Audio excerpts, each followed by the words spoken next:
Welcome to the Manifest with Ease podcast. I'm Vanessa Jaden, certified mindset and manifestation coach, and I'm here to help you manifest your dream life effortlessly. This podcast is all about making manifestation simple and fun. Each week, I'll share powerful tips and aligned strategies to help you attract abundance, success, and joy into your life. Get ready to unlock your magic and step into the life you've always dreamed of. No hustle required. Let's dive into today's episode of Manifest with Ease. In this episode, I'm going to be sharing my personal decision to quit social media, and it's not from a place of fear or burnout or even a mindset block, but rather from a deep intuitive knowing that something needed to change. I almost feel like I want to say Happy New Year at this time because this is the first episode that I'm recording in 2026. But honestly, I have felt such a shift happening to me over December and the beginning of January, just during this time that I've taken off, that it does not feel like a new year for me. And I know I've been reading a little bit about the 13-month calendar and how this is not actually the new year and everything, but internally, I've kind of been feeling like that this is just such a soft, restful space in time for me right now. So if you do celebrate New Year, I hope you've had a fantastic start to your new year. So yes, you heard that right. I quit social media. I have had this love-hate relationship with social media for decades. And specifically over the last 2 years, it's been like on, off. And then I get so upset with myself for not being consistent. And I really had a look at what is it about social media? What is it that I'm really just not enjoying about the platform or about the content creation and things like that. So in this episode, I don't want to be making social media wrong, because there are many women who absolutely thrive in this space. But this is about me and my experience. And I know there's a lot of other women who feel the same way as I do. And even with some of the clients that I've worked with, some have had visibility blocks, and we've worked through those, and they went on to be fantastic on social media. But there are some women who just don't like that space.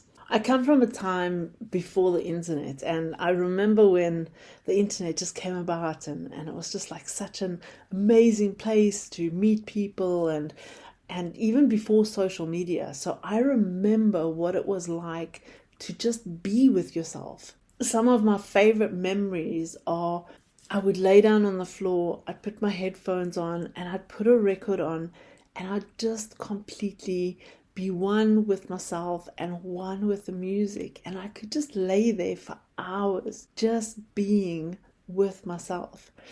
But now I feel like we are in such a time where there's 1,001 things screaming for our attention every minute of the day. And especially on social media, I would find myself literally doom scrolling for hours. And then I would put the app down, whether it's Instagram, TikTok, Facebook, any of those. I would just stop and find myself and be like, oh my gosh, Vanessa, you have done this for like 2 hours.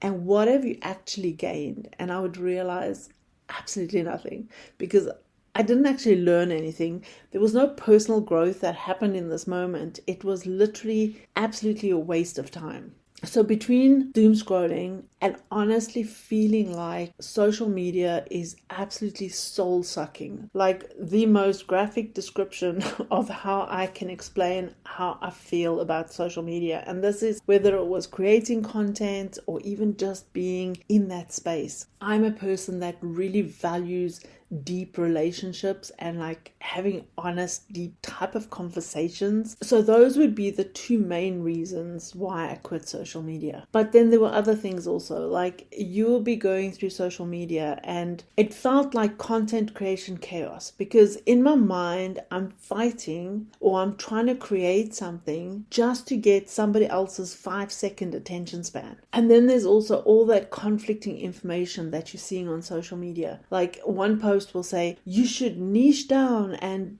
be niche because this is the best marketing strategy. And then the next person will say, don't niche, this is not the thing anymore. Now you've got to be everything to everybody. Or you'd have this social media coach saying, TikTok, this is where you have to be. No, not TikTok. Be on Instagram. Use these kind of images, these amount of reels. Post so many times a day. And with all this conflicting information, what ends up happening is rather than creating something beautiful, you end up being confused, so you do nothing. That was my experience. And then just the whole thing about creating Instagram reels, and reels will get you more reach. I'm an entrepreneur and I wanted to be my own boss because I want to build my dream business, the things that light me up. But then I found I was creating content to appease this god of the algorithm, which essentially became my boss. And then on top of all of that, right now on social media, if you're creating on social media, then you are competing with AI. And all the big companies are posting like 5+ posts per day, and they're mostly all AI generated. And then even when you're consuming content, like I started noticing all the AI generated content because it almost all sounds the same. There is this similar tone in all the posts. And honestly, if I want AI generated content, I could literally sit with ChatGPT and have a conversation. So I love teaching and I love authenticity, and I want to be able to give women a transformation, not a 2-second dopamine hit.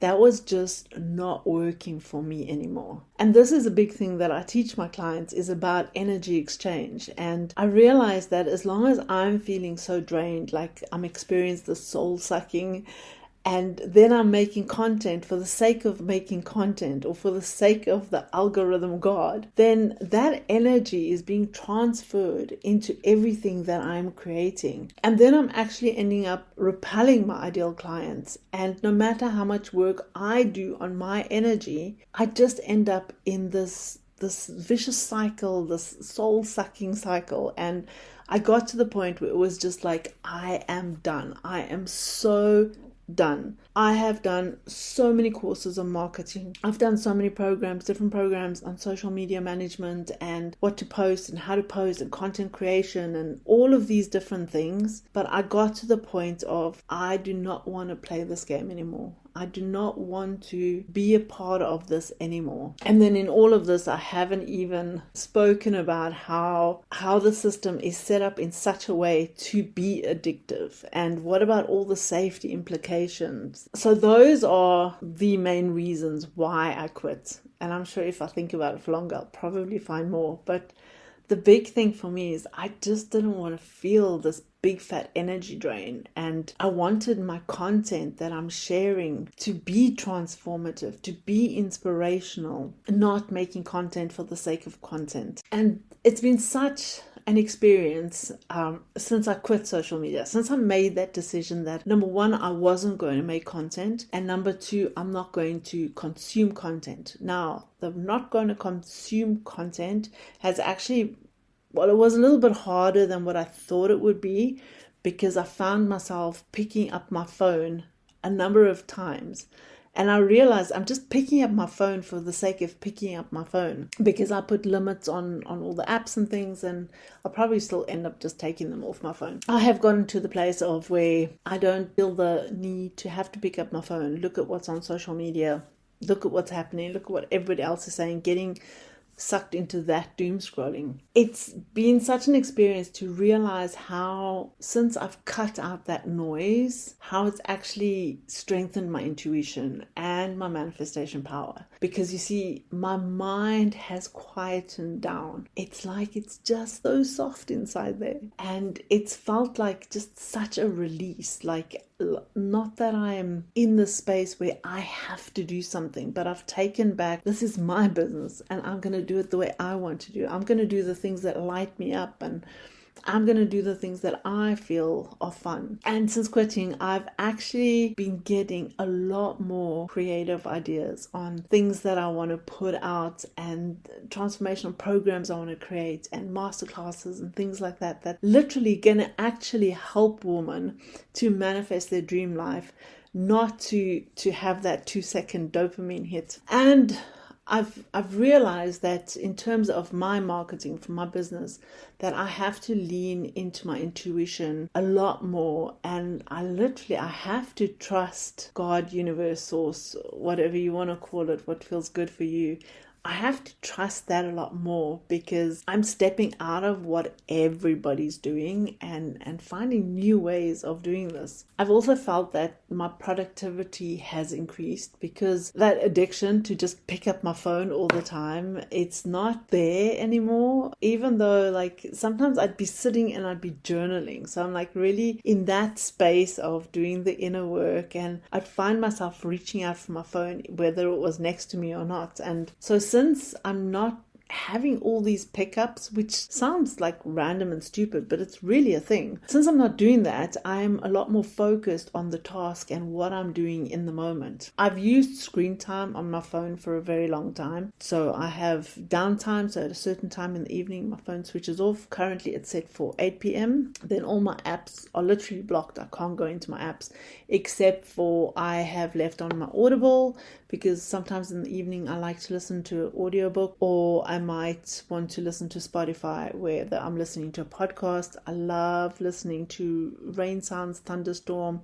with a fire background when I'm going to sleep. Even though I don't go to sleep with my phone in my bedroom, my phone actually stays in my office, but my downtime is set for my iPad, my phone, my laptop, everything goes down at 8 p.m. and then it all comes back on again at 8 a.m. So that has worked like really fantastic, because then I get to that space of, okay, it's not quite bedtime, I'm not going to bed, but I can sit and I can read a book, sometimes play cards with the kids, depends. But that has really also just helped me so much. And even my sleep has improved, where I put my head down and I am out, lights out, and I find I'm not waking up as much as I used to in the evenings. The biggest thing that I've experienced here is just that feeling of like, it's as if somebody has turned up the volume on my intuition, because I'm just hearing so much clearer. I feel like I have so much more clarity, and I don't feel like I'm just in this haze of noise anymore. So that has been spectacular, honestly. So from a business perspective, I have to learn new ways of marketing. So I'll be hanging out a lot more on Pinterest. If you've come across my Pinterest profile, you'll see there's a lot of empty boards there, because I'm restructuring everything and setting it all up, and I'm going to do that a lot more for education and inspiration and sharing things. I've got my YouTube channel that is still on, where I'll probably end up making a lot more hypnosis, subliminals, maybe doing some EFT tapping, where I'll share some actual techniques and things like that on my YouTube. And then, yes, obviously I'm going to be starting a blog, because I'll be using that a lot for Pinterest. So a lot more educational things there, and the actual how-tos to manifest. Like if you want to know how to create a dream board, I'm going to be creating those kind of blog posts. And then obviously this podcast is not going anywhere. I will be sharing on the podcast regularly, so that's fantastic. And then like I mentioned earlier, I'll be doing a lot more masterclasses and workshops where I will be sharing the how-tos, because that's what this is all about, is to help you and teach you how to manifest with ease. We want to take away all the hustle, all the noise. Don't need all of that stuff in your life, unless you want it, of course. That's different. I'll be looking at some good old-fashioned networking. In terms of social media, I will still be in Facebook groups, because there's a couple of groups that I have either courses that I've done ongoing or memberships that I'm in. So I will still hang out in those groups and network in those groups and things like that. But that's one thing that I like about Facebook, is I can literally just click on the groups icon and only be there. I don't have to be scrolling my feed and seeing everything else that is coming up. And then I will be running ads. So yeah, the big thing is just about trusting my intuition and following my own processes. Because just because social media works for you doesn't mean that it works for everybody. And just because everybody's marketing it doesn't mean that I have to partake in it. Will this be forever? Will I hire somebody to do my social media? I don't really know yet. And although I've seen some really big changes within myself, and that kind of leads me to think that maybe this is just done and done. We're done with social media, but I'm leaving a back door here. Let's say we're leaving a back door that if I change my mind, I can go through the door, go back on social media if I wanted to. But yeah, what about you? How do you find social media? Do you relate to anything that I've said here? Or are you just like, oh no, you're crazy, I could never be without social media, I love social media so much? Or do you have that love-hate relationship? Do you find it soul-sucking? And I want to encourage you, are you able to do a digital detox? Because maybe you're so addicted that you don't even realize it. But I want to encourage you, go and ask the deeper questions and see, is social media serving you? Is it very noisy for you? And look at how you can tune back into your intuition. And maybe it doesn't mean blocking out social media. Maybe it just means using it in a better way. So I'll probably do a follow-up podcast on this in about 6 months to see where we are, how much more change there might be, how it's affected my business or not affected my business, how it's affected my manifestations or increased my manifestation power. So I'm kind of looking forward to that, because this is such a beautiful test that I feel like is happening at the moment, and it feels so easeful for me at the moment. I'm very happy in the space that I'm in. I will chat to you again on the next episode. Don't know what that will be about just yet, but we will see. And remember, as always, to embody, to believe, and to manifest.